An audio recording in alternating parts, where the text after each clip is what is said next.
All right. Hi, everybody. How are we all doing today? Great. You can do better than that. How are we all doing today? All right. Thanks for coming out on your lunch break today for this presentation. And I'm going to tell you a little bit about myself in a moment. Normally, I kind of move around a bit when I talk, but because we're recording this, I'm going to try to stay in the frame. So I'll be over in this corner a little bit. And so if you're having trouble seeing me, let me know, but I'll be over in this corner here with you. And today we're here to talk about mastering TEDx. And a little bit about myself. My name is Shannon Malkin Daniels, and I am a public speaking and authenticity coach. That is my title. That is not what I do. What I do is I really help people to dig in and find their authentic voice, that thing that's inside of them just dying to get out. And then once that's been found, I help you to really hone in on your messaging and what that message is that you want to share with the world, and then learn the skills and techniques to be able to deliver that with confidence, whether you're in a boardroom like this or on a big stage like the TEDx stage. And today we're going to be talking about TEDx a bit. And before I dive into that, just so you know, I have actually done a TEDx. I'm not just up here talking about it from a coaching perspective, and I have coached a couple of others through it, and I have a handful of others that I'm working with right now on TEDx, but I have been through the process. I have been on this stage. I know what it takes to get seen, to get heard, to get your application noticed, and get yourself up there, and then deliver a talk that people enjoy and resonate with and connect with. So I'm going to be sharing not only from my experience today, but also from my learnings. I have done some TEDx courses myself from TED. TED does offer a TEDx course, which I'll talk to you a little bit about in a bit at the end of this, as well as working with others through their TEDx's and helping them to get on that stage and to be successful in that. So I'm coming at this from a point of experience. Now, show of hands in here, how many of you have TEDx aspirations? All right, I see most hands went up. That's what I expected. That's why we're here today, right? I saw a couple of you being like, maybe, I'm not sure. I'm still figuring out if this TEDx thing is right for me. And so, yes, a lot of people do have aspirations to get on that TEDx stage. And today we're going to learn a little bit about how to do that. So why would you even do a TEDx? Why is TEDx important to you? And I just want a few of you to shout it out for me. Why are you interested in doing a TEDx? Share my unique perspective. Share your unique perspective. I like it. What else? Gain more visibility. Gain more visibility. Same. Same. Anything else? Share passions. Share passions. I think it's the big stage, one of the leading stages, well recognized. So that's where you'll have the bigger impact.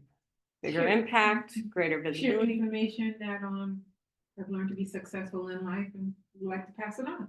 Great. Those are all really good reasons to get on a TEDx stage. And we're going to come back to this in a few minutes. Today, what we're going to unpack is we can't get into everything within TEDx. I work with people for months on end, working through applications and talk development and all of that. And in a 1 hour period, it's very compressed, but I'm going to give you some of the key tips and tricks to take away. First, I'm going to talk to you about the difference between TED and TEDx, because there is some confusion there when I talk to people about that. Then I'm going to spend a lot of time on the application process, because this is what's really going to help you stand out and get on that stage. Because if you can't get through that application process and stand out, well, it doesn't matter, because you're never going to do a TEDx if you can't get through that. Then we'll get into some tips around creating your talk and what to think about as you're developing your content, and some general success tips for presenting that can be universal, not just within the TEDx realm. And then I'll share a few resources with you at the end, and we'll open it up to have some discussion and Q&A at the end. Sound good? Right. All right. And if you have any questions as I'm moving along through this, just throw your hand up and we'll stop and we'll get those questions answered. All right, TED versus TEDx. Well, first of all, TED. TED was established in 1984. And a lot of people think TED is a name or the name of the founder. It is not. TED actually stands for Technology, Entertainment, and Design, which is what the focus of the TED conferences was set out to be. So they really wanted to focus in these 3 areas, and that's where the acronym TED came from. And that's why whenever you see it, it's in all caps, because it does stand for those 3 things. Next, TED itself is a global stage. When you're watching an actual TED talk, not a TEDx talk, you're seeing that they're on a massive stage. There's a giant audience. They're usually in a huge auditorium, right? It's very global. And because of that, they're generally attracting speakers that are well-known within the country or across the world, really. And these people are thought leaders. They're professional speakers. They're people who have been successful in their own right in many ways. And while you may not know all of their names, these are people that are researchers and thought leaders as well, who have come across this unique and new discovery that they can bring to TED and bring to that stage. Because TED is all about ideas worth spreading. And it's about inspiring and educating others at the end of the day. The TED organization also has a full-time staff. The staff is dedicated to curating and putting on these events. And so they are an actual team that works for the TED organization. TEDx, on the other hand, is not TED particularly. It is a licensing of the TED name. So for example, if we wanted to have a TEDx HAYVN, what we would do is we would go out, we would review all those licensing requirements, we would see if we could meet those requirements, and we would apply to license the TED name. And that's where that X comes from. That X stands for independently organized event. All right, so it's a licensing, and you can apply for that. And the reason for this is because it lets them spread this out and lets communities take over and have more local, community-based events. So a lot of these events are regional or hyper-local in their focus, as opposed to global in their focus. That said, even though TEDx is local-based, it does get, your talk does get recorded and published on the TED website, as well as on the TEDx YouTube channel. So you do have a global audience online after your talk takes place. TEDx's also tend to recruit speakers from their local community. So if you're applying for TEDx Nashville and you live here, your likelihood of getting accepted is a lot lower because they're focusing on people within their community, problems within their community, ideas and solutions within their community. So it's very community focused. So the speakers tend to be from the community. There are exceptions to that rule, of course, but that tends to be the majority, the rule. Finally, TEDx is all volunteer run. So the people you see putting on and organizing those TEDx events, they are local community members who are doing this because they want to create this platform in their community, have these ideas worth spreading, and they are donating their time and their effort to putting these on. So they receive no compensation and they're not employees of the TED organization. Any questions on the differences between the two? Yes. Are either one of those paid opportunities? Or No. Only vetted opportunities? Vetted opportunities. Yep, you will not get paid to be on the TED stage. Yep. So let's talk a little bit about the application process. As I said before, TED is about ideas worth spreading. So we're looking for big ideas. And when you are applying to do a TEDx, it's the same thing. They're looking for ideas, not speakers. Does anybody understand what I mean by that? Yes. Any thoughts? Okay. So they're not looking for the speaker that has the biggest credentials and I've been on all these stages. They're looking for, what is your idea? What is your unique perspective? How can you provoke thought? How can you bring something interesting and new to our stage? That said, they do want to know that you can stand in front of a room and command it and articulate your message effectively. So many applications will ask for you to send a video reel of you speaking so that they can see that. Or if you don't have one, you can record yourself doing a little snippet of what your talk would be about and submit that. They're really vetting to make sure that you're going to be clear and articulate in your message. The next thing is you want to learn how to stand out in this application process. On average, each TEDx conference will get 100 to 300 applications, and they generally accept 8 to 10 speakers. It has become very highly competitive to become a TEDx speaker. So you really have to find ways to stand out and differentiate yourself among that sea and that pool of applications that are coming in. Now, TEDx Hartford, for example, is a larger scale TEDx, and their most recent application process saw 800 applications. They selected 10 speakers. So highly, highly competitive. Think about that when you're thinking about where to apply and how to make yourself stand out. Are those the closest, where are they around here, Connecticut, in this area? So there used to be one in Stamford. That's where I did mine. And that one has gone into hibernation. And I talked to the ex-organizers and said, hey, I'm happy to help pick up the torch and get it running again. There is Hartford. And then there's a lot in kind of the New York City area. There's a Yukon one, and I'll show you how to search for different ones in the area as well. Now, when you're applying, most TED Talks will range between, or TEDx Talks, will range between 8 minutes and 18 minutes. It caps at 18 minutes. TED is smart because TED knows our attention span is about 20 minutes before we're shut down unless we've got some kind of interaction happening. So they keep it on the shorter side so that you can get your idea across in a quick and effective way. So your application process is generally mirroring that. And I'll send these slides out to everybody afterward if you'd like, so you don't have to take pictures and things like that. So your application process is usually mirroring that. They want to know that you can convey your idea in a clear and concise manner so that you don't get on stage and ramble forever. Many times it's tell us what your talk will be about in 1 sentence or in 150 characters. Give us a description of your talk and what people will take away with it in 3 sentences, right? So it is very short. So you have to be really clear on what your idea is and be really good at communicating it in a very concise manner so it lands. Likewise, same with your bio. You can't send the rambling 10-page bio of all your accomplishments. Again, keep in mind, they're looking for ideas, not speakers. So you want to adapt your bio so that you stand out and you show that you have some expertise. Really, your goal here in your bio is, why should you be the one to share this idea? Why are you the right person to bring this idea to our audience?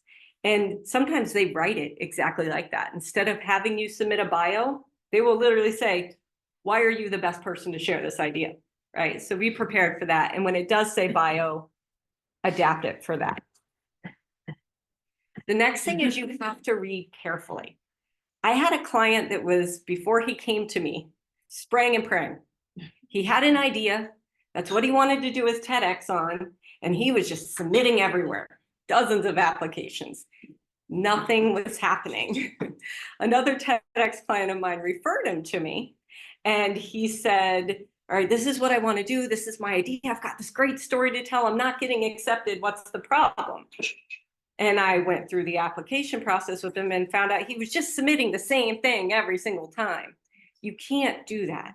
You have to read carefully and understand what that conference is looking for and adapt your pitch for being a presenter to meet what they are looking for.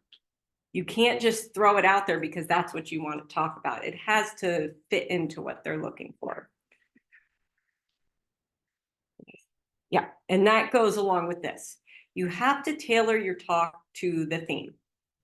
There are 2 ways you can go about this. If you're like him, which by the way, we submitted 3 applications once we narrowed it down and figured out the right conferences for him, he got accepted.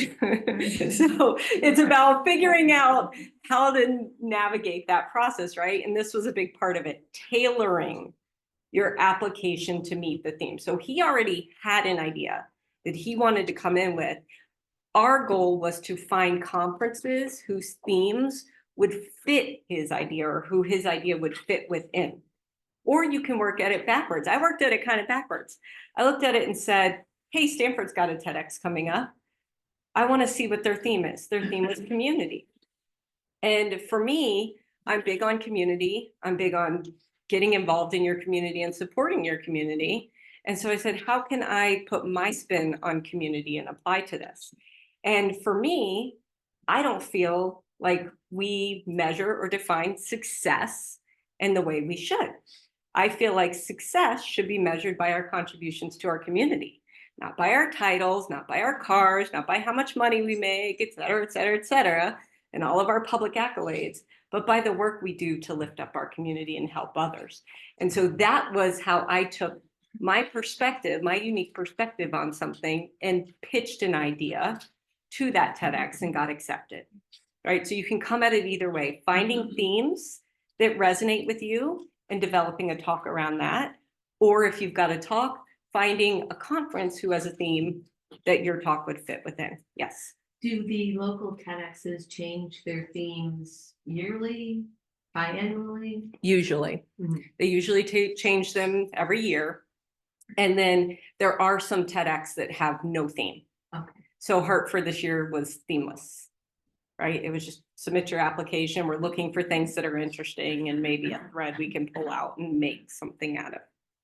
So not everyone will have a theme. Yes. Once you're fortunate enough to become either TEDx or TED talk speaker, is it evergreen on their website? So Mhm. you're getting residual, Yep. third-party endorsement all the time. Yep. So it's a big deal. Yes. It lives on. Yes. What do you define as a community? You say different, he submitted things to different. So what do you define as a community? There's one in Hartford, but where else? And can you go out of state then? Yeah, so again, looking at, there used to be one in Stanford. We're talking about bringing that one back. I know there's one at UConn. There's the one in Hartford. Connecticut has, I'm trying to think what other ones Connecticut might have. I'm not thinking off the top of my head, but like New York City has ones, and they have ones specific to the Bronx or certain neighborhoods in Brooklyn or to Manhattan, right? Then New Jersey has several, and some bigger universities have them and they associate them with the university. And some of them allow people that aren't part of the university community to be a part of it. And others only want people from the university community, whether students or teachers or whatever it may be, to be part of it. So when I'll get to that when I talk about the searching, but it really is looking for things that are within your local area of where you live, work, and play, because they know that you're involved in that community. You see what's going on within that community. You want to be a change maker within that community. So that's really what they're looking for when I mean that. Now, application deadlines. I had a guy in India reach out to me and say, hey, I found this TEDx I want to do. I need your help developing my talk and getting my application in. And so we sat down, we went through it, and turns out that TEDx was in like a month. It was 4 weeks away. And I said, no, if you look, they already have all their speakers lined up. It's done, it's over with. Most TEDx take applications 6 to 12 months in advance. It's a long process. You can't just make up your mind today that I want to do a TEDx in a month, right? That's not how it works. You need to start searching now for things that are 6, 8, 12 months out, because you have to put that application in early. Keep in mind, they get 100 to 300 applications. That's why they need the time to go through them. Then from there, they need time to select and notify their speakers. And then there's a whole process you go through there. And it's, again, slightly different for every single conference because it depends on the volunteers running it and how they're running it. But many times they'll have you submit an outline of your talk ahead of time. And then you'll have to submit a revised outline, and then you'll have to submit your slides. Some of them offer coaching. So they need this leeway and this time to make sure that you are prepared for the TEDx stage, that they know you're going to talk about what you said you were going to talk about and be able to deliver on that, and then have ultimately a successful event. So there's a long lead time. So if you're interested, you have to start looking now for the future. And then, as I said, start local. You're going to increase your chances because you're in the community. And I won't harp on this because we just talked about it, but one of the reasons why starting local is helpful for you too is because you can tap into your network. If you are involved in your community and you're a known entity, that's going to increase your chances of getting accepted into that TEDx. Not only that you're a community member, but you're a known community member. Or if you know one of the organizers, it never hurts to reach out and say, hey, I want to apply for this. They're supposed to keep it even keel, but let's be honest. When you know the person and you can vouch for them, you're going to be more likely to give their application a little nudge. Or even if you don't know one of the organizers, if you know someone who does because it's local within your community, they can put in that good word and that nudge for you. So this is an extra benefit to staying within your community. From there, you can graduate out. Get your local, smaller TEDx first, and then graduate out into bigger TEDx's and traveling around. Now, this is a resource I'm going to provide for you. It's at the end of the slideshow. The TED website actually has a TEDx search tool. In this tool, you can drag and move the map around and zoom in and look for all these dots right here are TEDx events all over the world that are coming up. And then I just threw in real quick, Connecticut. And this is what came up for what's coming up for Connecticut. Hartford's already full. It's happening on December 1st. I would also recommend if you plan on doing a TEDx, if you want to, go to one, not just watch them online, physically go to a conference. So this is coming up on December 1st. This is on the larger side for TEDx events. UConn has one coming up March 30th. I don't know if their application's open yet or if they've already closed it, what the process is, but you can go here, click on it, and start to learn about it. Now, where this tool gets a little tricky is once you dig in there and you see, oh, TEDx UConn, and you click on it, it may just take you to a landing page within the TED website that just says the date and no further information. The TEDx organizers, because they're volunteers, are not required to keep all this up to date. So they may have an independent website, they may have something else. So you're going to have to do a little hunting and pecking and digging to find out some details and where the application is. This is a good starting point though. And again, I'll share this link with you. And they'll do all 10 talks on that day, December 1st, Mhm. all 10 people. It's a single conference. It all happens in the same day. Yep.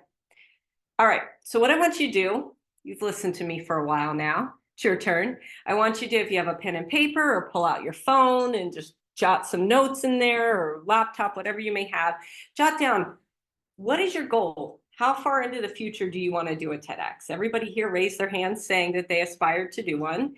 Is it in the next 12 months? Is it in the next 3 years? Just kind of jot that down for yourself. And where would you like to do a TEDx? Just because I said focus community local, write it down. Is it in your home state? Is it in New York? Is it in New Jersey? It's a little easier for us to go a little bit outside of Connecticut because we are in this smaller region here where we all cross borders into New Jersey, New York, Connecticut, Massachusetts. So you may be at higher odds of getting selected if you're just right outside where you live as well. Yes. Wouldn't the theme of the TEDx make the difference of whether you're gonna apply or not? Yes, well, but this is just to kind of start getting where you're going to start searching, right? To see if there's a theme that matches. So just get an idea of the area you want to be in so you can start that search and see if there's anything that fits for you.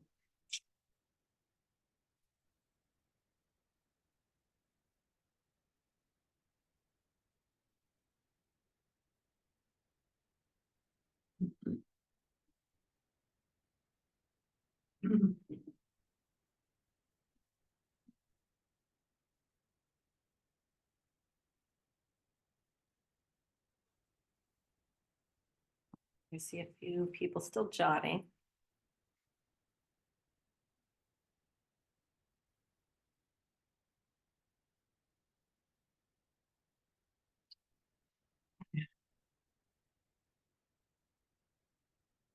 All right. Now let's talk a little bit about talk creation. Like I said, I can't really go into a lot of deep dive details with the amount of time that we have here. So I'm just going to give you some high level tips to think about when you're developing your talk and a couple of things to avoid as well. The first thing to keep in mind with TEDx is even though it's on a local stage and it should be geared towards that local audience, again, it will go out on the TED website as well as the TED YouTube channel. So you need to be prepared to have universal appeal because it's going to be pushed out to a lot of people all over the world. Normally, when you're starting with developing a talk, you want to think about your audience first. Who am I speaking to? What do they care about? What are their wants, needs, and pain points? With TEDx, that's a little tough because you're reaching a wider, more diverse audience. So that's not necessarily the starting point for you. You still always want to be audience-centric and think about the audience and what's going to resonate with them. But when we're thinking about universal appeal, you want to make sure your idea we're sharing is going to resonate to all different types of people. And then also you have to do things like avoid jargon and getting too technical with things and using terms that people might not understand. Because again, you don't want an audience to get frustrated with you because you're getting too jargony with them. And you also want to provoke thought. Again, ideas worth spreading, right? What kind of thing can I spark in someone? How can I make them think, feel, act differently as a result of hearing me speak? That's the whole purpose of getting out there and speaking, right? And I'm going to keep harping on this. It's about your perspective on something, right? Thinking creatively. It doesn't have to be something new or novel or some discovery that you just made, but it needs to be a unique perspective or a new spin on something that's already out there. And people are familiar with community and all boats rise with the tide. My unique perspective was how are we tying that to how we measure and see success in our lives? And how does that affect and then change the way we approach success and goals and things like that that we go after, which made my perspective unique and different comparatively. So how can you take your idea and really think about, is this something that's in blogs all over the place and in the news all over the place and people are already talking about this on big stages? If so, what is your unique take on that and how can you put that spin into your talk so that you get people thinking differently about that? Another thing you want to think about is having a strong hook. Whenever you're developing your content, you have a few seconds to grab your audience's attention. If you don't have their attention in those first 30 seconds, then you're going to have a hard time pulling them back, right? So that hook, that thing right out of the gate is what's going to get their ears to perk up, get them to sit up in their chairs and lean forward and go, I gotta listen to this one. This one sounds really interesting. So for me, my hook was, what will people say about you at your funeral? How I opened my talk, right? People are like, wait a minute, this one's called Community, the True Measure of Success. Why is she talking about funerals, right? It was this thought-provoking question, this startling statement that got them to go, huh? Wait a minute, pay attention, what's coming next, right? And then I let in from there. And there's 4 main ways you can grab attention and hook people out of the gate and open up your talk. The first is a question. The second is a startling statement. Then you have a quote or a story. And you can also bundle and combine these. So mine was a startling statement combined with a question that I posed to people, right? So start thinking creatively about, once you have your content, this hook comes last. Once you have your content, you start to think about, okay, now how can I hook people in, let them know what it is that I'm going to be talking about, get their attention and get their interest and make them want to tune in to hear more because now I've got them, right? You also, I asked everybody the question at the beginning and a few of you started shouting out, why do a TEDx? What is your purpose for doing a TEDx? Your purpose is your why that you're doing this. And that can be to raise credibility, to change the world, right? There's a lot of different reasons that you all shared for doing that. And then your objective is, they sound the same, purpose, objective, aren't those the same thing? Your objective is your what. It is the ultimate thing that you want your audience to do as a result of hearing you speak. Now, normally, When you're giving a presentation or something, you have a call to action at the end. It's buy my book or sign up for my newsletter or book a session with me, right? You cannot do that from the TED stage. No, we'll talk about that in a second. Your call to action, your what, is how do I want people to think differently? How do I want people to feel differently? How do I want people to act differently? How do I want people to show up in the world differently as a result of hearing me speak? So knowing your purpose, your why for even getting on that stage, and your objective, your what you want people to do is so important, because that drives your content as well. Now, no selling from the stage. We were talking earlier about your cards, right? Your deck of cards. You cannot talk about products and services from the stage. You cannot mention brand names on the stage. If you do, it's right in the TEDx contract. When you're selected, it's there. You have to sign that you will not do it. If you do, one of two things will happen. The first is they will see if they can edit it out of your video and still have your talk make sense. If they can't edit it out of your video and still have your talk make sense, your video will never see the light of day. So while the people in the room saw you speak, your greater purpose is probably to have that video and have that legacy live on, like Deb was saying, and perpetuity is not going to happen. So if your goal of doing a TEDx is so that you can get up there and talk about a product or a service or a book, no, think again. That's not what TEDx is about. But what I want you to do now is take a moment and just write down, some of you shouted it out earlier, why you want to do a TEDx, sharing knowledge that you've accumulated and want to share with others, making them think or feel differently, making the world a better place, elevating my credibility, right? All of those things. What is your why for wanting to do a TEDx? And then what is your objective? What do you want people to think, feel, or do as a result of hearing your talk? And you might not know the answer to that yet, because you may still be in the very early stages of even figuring out what you want to talk about or what your big idea is. So just take a moment, write that down.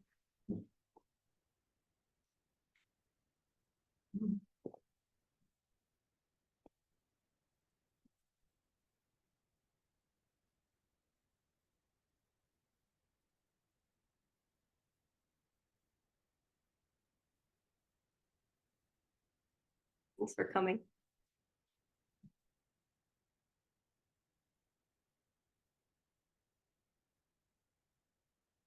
All right, I see most of you are done, so I'll move on.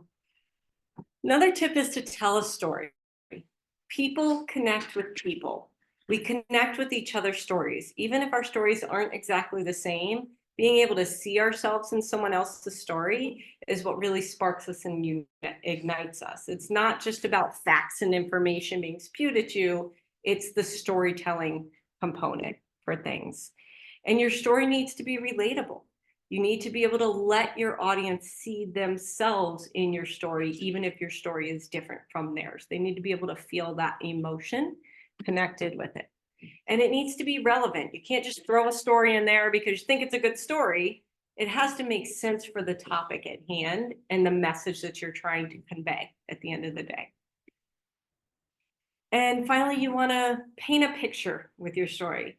Storytelling really helps people visualize things.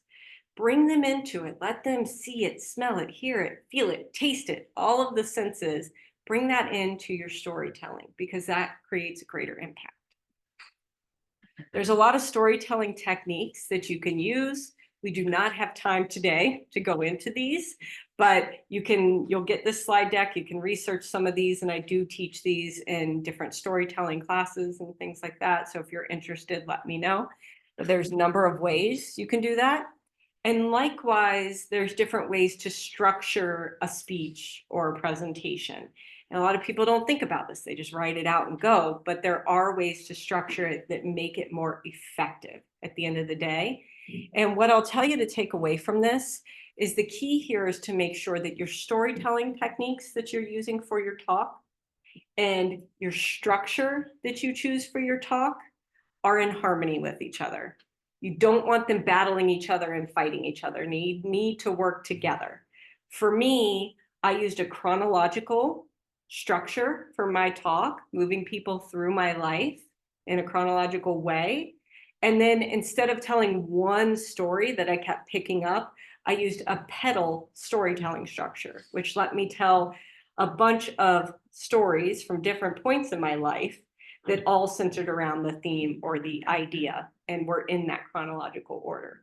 So that's what I mean about making sure that they're in harmony with each other. How long was your talk for Stanford? I think I did 16 minutes or 16 and a half minutes. It was 18-minute max, but they encourage us to be around the 16-minute mark. Yeah. All right, so a few little success tips. One is don't try to memorize it. Memorizing and having a script that you're reading word for word leads to increased anxiety and a greater chance of messing up. I teach people a roadmap where you lay your points out in the order that you want to deliver them. You practice them in that order. You memorize the roadmap, the directions of where you're going. And if it comes out slightly different every time, that's okay. Your job as the speaker is to communicate the essence, the core message of your talk, not to memorize verbosely and tell it, right? So it also helps you to be more authentic and sound more conversational. When things are memorized, you're just going to sound like a robot up there trying to memorize every word and get it out. And at TEDx, they won't allow you to use notes up there.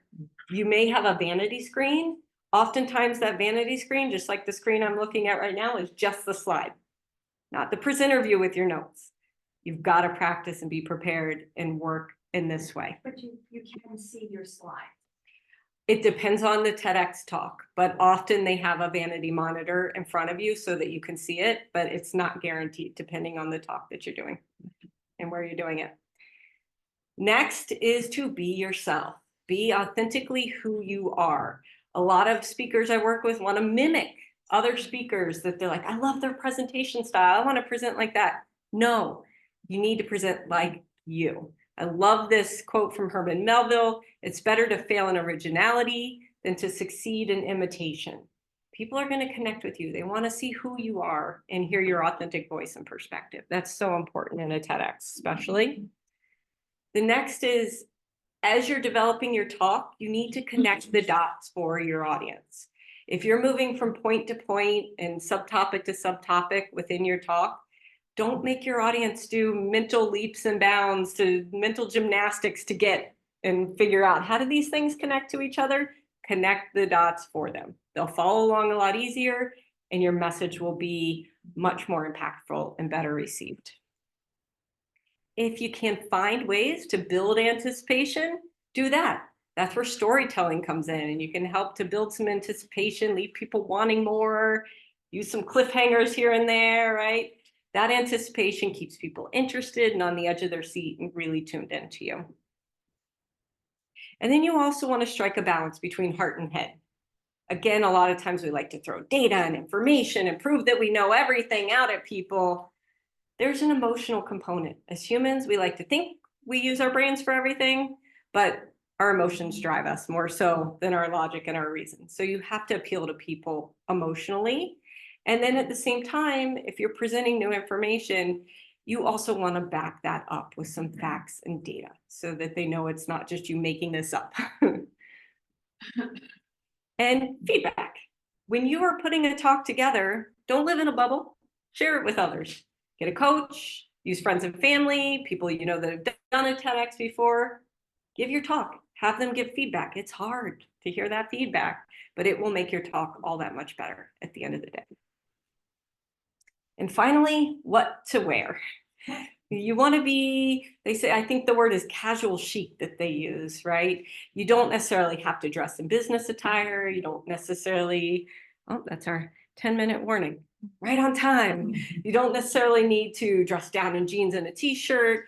You want to dress nicely, but you also want to dress in a way that reflects you. If you're not a dresses and heels or suit kind of person, Don't wear that. That's not you. And this video is going to live on forever. Find what's comfortable for you and reflects your personality. That's that authenticity piece, while at the same time being polished up on the stage. And things to avoid: all black, all white, and busy prints, something like that. Little small stripes, chevrons, those will make the camera jump and your video will look strange. So you want to avoid those kind of things as well. All right. So with that, I'm going to open it up for more questions and just to open up the discussion. Does anybody have a big idea that they've already been working on? And do you want to share it and shop it here today? I have a question. Yeah, go ahead. Did they ever allow two people to talk? Because we are a mother-daughter, healing the mother-daughter relationship group. Yeah. And so, and we have a website for 12yearsmother.com. So, but my question is, what we find in the seminars we give, it's so impactful, is because it's both of us talking. Mhm. Would that be allowed? It's the exception. It's been very rare that I've actually seen that they're open to that. And part of the reason I believe that is, I'm just saying, I believe, this is my personal feeling of why they don't lean into that, is with time constraints and two people, it's really difficult to keep it to 18 minutes or less. That said, look around, see if you can find a conference that would be open to it. I just don't see it really happen much. But it might. It's very, very rare. Yeah. Fair enough. So. Yeah. Any other questions, or anyone want to share their idea? Yeah, I'm gonna have to learn how to do it concise and all that stuff that you shared today, but yeah, I just, Tell us, oh, and I forgot to say your name. When Oh, you my say- name is Mitzi Sky, and I've been sharing my story. I'm a storyteller and author, and I guess I experienced a lot of adversities, childhood experience, you know, a lot of horrible things when I was little, and coming to America and things like that. And then when I was like 23, and my first kid was like 6 years old, and second one was like just 1 year old, I decided to get help, mental health, which like just sent my life down the drain for like 20 years, just like I call it dying slowly period of my life. But I figured out how to live my life and live it fully, you know, and it's not the norm Mhm. in the society, as a matter of fact, and the surroundings and the work that I do, mental health recovery and stuff, my voice usually shut out if I'm not using the mental health illness recovery language. If I'm not using that, then people don't want to hear it. It's like, I'm like, no, this is what I did. It messed up my life and I'm doing something different. But it's like, you know, the power of the American Psychiatric Association and the drug companies to give you a label, and you have to have that label. It's horrific. And so I just share my stories, and so that's what I'm doing. Yeah, and mental health is a hot topic right now in the country and around the world. And so thinking about your unique take or your unique spin, how can you come at it in a way that would be a title and a topic that might be kind of shocking to people, to make them think, wait a minute, don't get help for mental health? Right. What is she talking about? But then you spin it to be like, here's other ways that you can do that. Here's how I did it. Here's how I healed myself, right? Things like that. So thinking about your unique take, your unique perspective into that topic, and then developing around that is really key, so that you're not repeating what's already out there. Right. Yep. Thank Oh, you. great. Thanks for sharing that. Yeah. Hi, my name is Nova. Do you recommend taking speech classes so you can stop saying filler words like and I know they say take a breath if you feel like you'll say but it's easier said than done, especially when you're like speaking in public, on stage. So what are your recommendations for that? Yeah, if it's really something you need to work on and you want to be polished up there, a speaking coach can help with all of that. I work with a lot of people on the filler word aspect. I'll give you all a tip right now.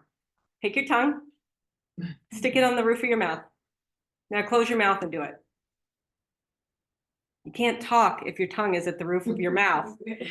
We use filler words when we're thinking about what to say next, or when we're unsure of ourselves and we're wavering.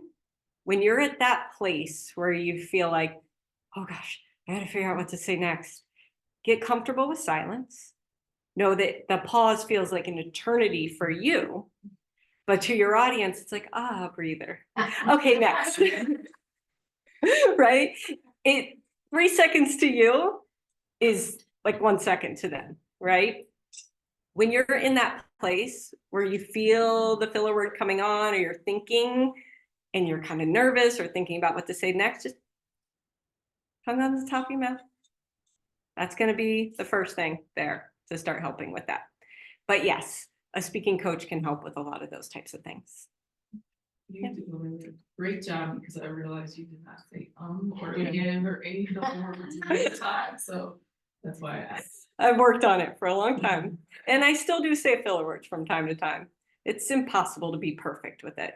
Always progress, not perfection. We beat ourselves up over perfection. Perfection is not possible. Let go of that. Thank you. Mm-hmm. You say thought-provoking. Where is the line between thought-provoking and controversial? And the issue that pisses me off and drives my passion is the fact that women are not diagnosed with ADHD until they're 39. Now, if that isn't a disgrace to the medical profession, and there are no guidelines for anybody over 12, that's very thought-provoking, but it may be too controversial. The world doesn't want to hear those facts. And the suicide rate in teens is partially accredited to the fact that they're being diagnosed with anxiety and depression as opposed to ADHD. They give them appropriate treatment or recognition of the struggles. Yeah, that is a wormhole we could go down. And on your specific topic, we'd want to sit down and work through that and talk about it. In general, you want to look at the conference. You want to go back and watch previous speakers that they've had. A lot of times those are on their website, or you can find them on YouTube. You want to see what type of speakers they have, if they're erring on the side of prim and proper and all of that, versus being more controversial and thought-provoking, and finding that's, again, where finding the right conference for you and your topic really matter. So. All right, well, we are coming up on time. We've got a couple minutes left, so I'm just going to share with you. I'll share these slides. Leslie's going to give me the email addresses you all registered with so that I can send this out to you as a follow-up. These are clickable links in here. The TEDx event search is free. It's on the TED website. Again, you're going to have to do a little hunting and pecking and digging. It's a starting point. Then TED does have an official public speaking course, which helps you think about storytelling and how to get on the TEDx stage. It's all on YouTube.